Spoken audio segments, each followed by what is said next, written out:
تو شهر ما آمل معمولا تو تابستونا پنجشنبه جمعه‌هاش یا اون قدیما که خود کاروبار سبک‌تر بود ییلاق و قشلاق می‌کردیم. ما میریم به یه جایی به اسم شاهاندشت، یه جای بسیار زیباییه با یه آبشار بلند و اصلا درجه یک که دعوت می‌کنم تشریف بیارید. هنوزم همینقدر عالیه. عالیه. به به.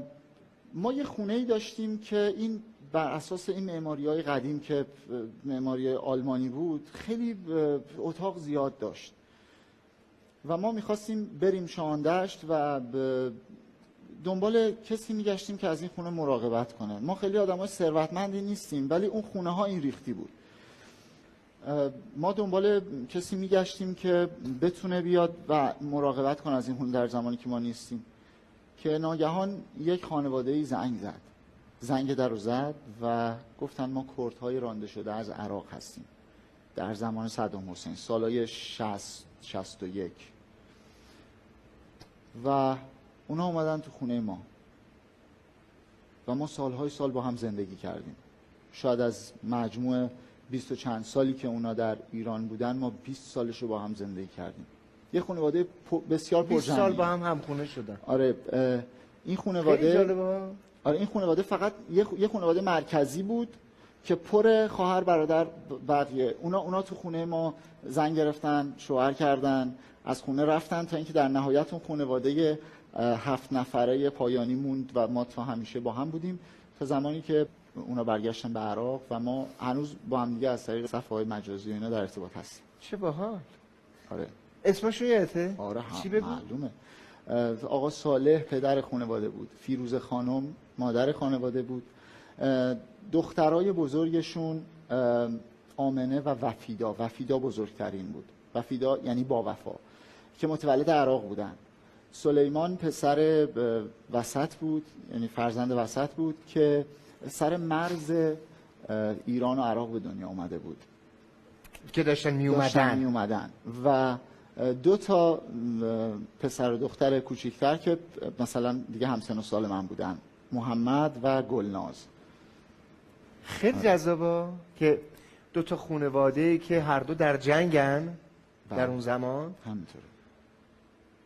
یکیشون مهاجرت میکنه، فرار میکنه از کشور خودش، میاد به کشوری که داره دولتش باش میجنگه، میاد پناه میاره به یکی از آدمای اونجا و اونا راش میدن و سالیان سال کنار. خیلی جذاب. چقدر انسانیه این موقعیت. من فکر میکنم که متاسفانه ما در روزگاری زندگی میکنیم که هر رفتار انسانی که وظیفه هر آدمه به لطف انگاشته میشه و از این بابت متاسفم. کاری جز وظیفه نبوده. میفهم. خانواده تو با خانواده اونا خیلی یعنی بزرگتر همه با هم؟ آره همه با هم خوب و رفیق. 3 تا خصلت چی هن؟ بارز برای خودت؟ آدم شلخته ام. 2 تاشو که گفتیم دیگه. آدم بدغذایی ام. و یه چیزی هم که وجود داره اونم اینه که تمام سعیمو میکنم که هیچ کس رو در زندگیم اذیت نکنم ولی نمیشه گاهی.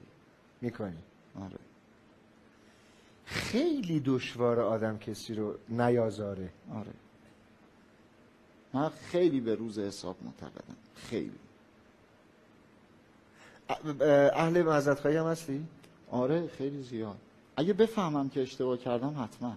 راحت معذرت خواهی میکنی؟ آره. من اصلا در روابطم با دوستانم میگم ببین هر وقت از من ناراحت شدی به هر دلیلی بهم بگو همون موقع، چون اگه یه ماه بگذره من یادم نمیاد. آره. آره. رابطت با بچه‌ها چجوریه؟ با بچه‌های نوزاد. با بچه‌ها خوبه ولی از نوزادا میترسم. چرا؟ میترسم یه چیزیشون بشه، مثلا بغلشون کنم مثلا دستش یه چیزی بشه دیگه. نمیشه. میدونم من این فوبیا رو دارم. ارتفاع چی؟ میترسم بیفته مثلا. نه از ارتفاع نمیترسم. نه. ارتفاع دیگران؟ نه بانجی فلان بهمان. پریدی؟ بله بانجی شوتینگ هم رفتم. اینی که اینجوری پرت میکنه. آره اینی که 2 تا تناب بدون بعد با یه چیزی میکشن عقب ولت میکنه. خیلی اصلا فضاییه. دعوت میکنم. خیلی خوب. ببین اون موقعی که فکر میکنی دیگه شلیک شدی و داری میری به افقهای نامعلوم یه چیزی داره میاد. این از تو جدا نمیشه، تو رها نمیشی ها. نه ولی اون حس رهایی داره دیگه. آره میفهمم. تیریه که از آره ولی برات میگردونه دیگه. آره. یعنی تا جایی که کش میاد تو فقط میتونی اعتماد کنی که اینا رو درست بهت بستن. وای.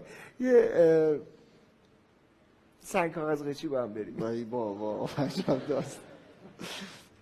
باشه بریم. کی میگه بشماریم؟ سنگ کاغذ قیچی. بله. دستت بر پشت، ادام در نمیاری، دست پشت، یا پشت سر یا پشت. خب این خوبه یا نه؟ اینجوری حتما لزوما. برو.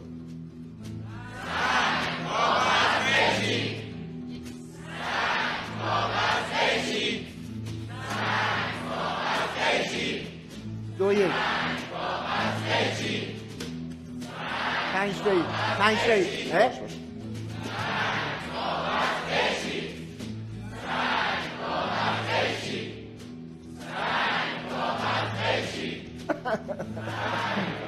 میکشمت.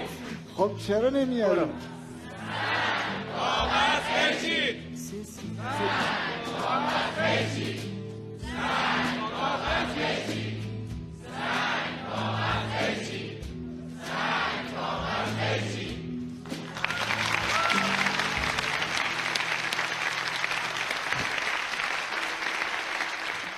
سه شدیم نه؟ چی؟ 3 شدیم دیگه. چرا 3 شد؟ گفتم از الان. یعنی اون دوتایی که آره بابا باش خیلی. اون یه مسابقه دیگه و شرایط دیگه تو عید بود و فلان و اینا. باش. از الان شروع شدیم. امشب هم عید بودا.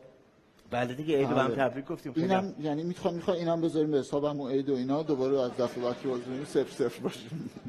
میدونم. 1-0. لطف میکنی که لبخند دوربین اینجاست. لطف میکنی که لبخند 20 ثانیه‌ای بزنی؟ 20 ثانیه. آره. آماده این براش بشماریم؟ بریم. 1 2 3 برو. 20